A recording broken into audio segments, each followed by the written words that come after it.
Chers collègues, bonsoir. Madame la présidente, monsieur le ministre, monsieur le président de la commission des finances, monsieur le rapporteur général, mes chers collègues, l'objectif de ce budget, particulièrement cette année, c'est de rassurer les Français. Rassurer les Français sur notre solidarité face à l'inflation, rassurer les Français sur notre volonté de tenir le cap malgré les incertitudes liées à la crise en Ukraine, et rassurer les Français sur notre sérieux budgétaire. Il faut faire tout cela à la fois. Mais l'urgence, cette année, c'est d'abord de maîtriser les coûts de l'énergie. Leur hausse menace la stabilité de notre économie. Nous avons, à cette fin, voté des mécanismes de soutien face à l'inflation. Le Sénat les a drastiquement renforcés pour les collectivités, en supprimant même tout critère d'éligibilité au filet de sécurité. En l'espèce, l'amendement du rapporteur général sur l'article 14 est nécessairement coûteux, même si j'ai remarqué et j'ai bien compris que son impact n'était pas chiffré dans l'article liminaire. Parce qu'il transfère aux collectivités et que du coup, ça ne déséquilibre pas l'ensemble, ce qui me paraît être quand même problématique sur le coût global.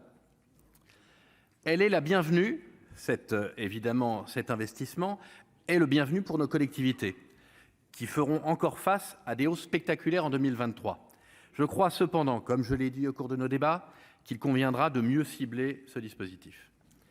Et ce d'autant plus que le Sénat a déjà choisi d'indexer la DGF sur l'inflation, contre cette fois-ci l'avis de la Commission et du gouvernement. Pour préserver l'efficacité de nos dépenses, mes chers collègues, il conviendra nécessairement de retravailler ces critères d'éligibilité, des critères d'éligibilité simples et souples. Ces mesures de protection supplémentaires sont en partie financées par des recettes nouvelles, obtenues notamment en taxant les superprofits liés à la hausse des coûts de l'énergie. Ces recettes étaient pertinentes car elles sont bien calibrées. D'abord parce qu'elles sont européennes et non franco-françaises. Ensuite parce qu'elles ne concernent que le secteur de l'énergie, précisément là où l'inflation prend racine. Je me réjouis que nous ayons résisté à la tentation de taxer les superdividendes.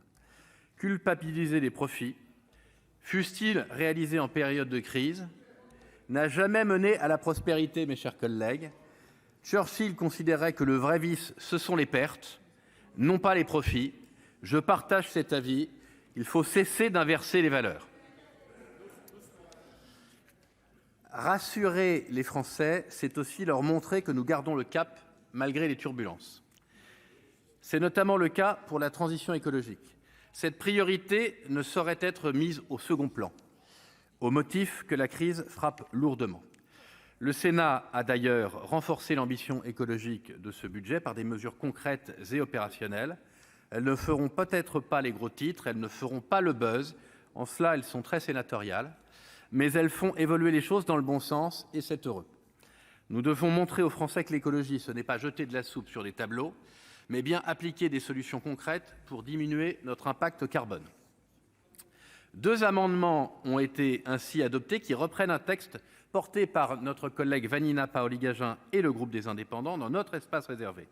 Ils visent à mobiliser davantage de fonds privés pour l'entretien de nos forêts grâce au dispositif mécénat. Je m'en réjouis. En résumé, mes chers collègues, malgré des avancées positives, nous avons un regret qui brouille le message. Ce regret porte sur la CVAE.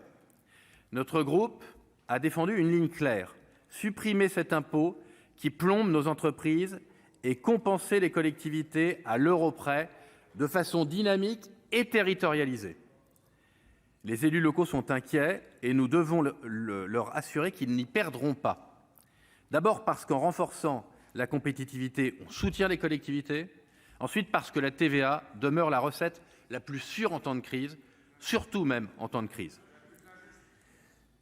Si les forces du centre et de la droite s'accordent, et Christine Lavarde l'a rappelé, pour dire que la CVAE n'est pas un bon impôt, alors nous devons collectivement avoir le courage de le supprimer définitivement.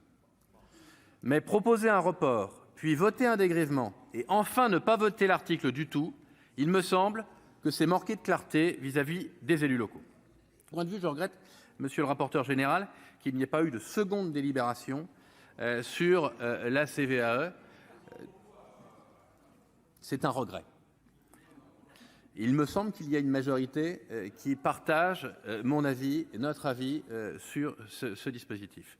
En tout état de cause, notre groupe, vous l'aurez peut-être compris, et en tous les cas, si vous ne l'avez pas compris, je vous le précise, s'abstiendra dans sa majorité sur cette première partie et pour quelques-uns la votera. Je vous remercie. La parole est à présent à notre collègue Daniel Breuiller du groupe écologiste.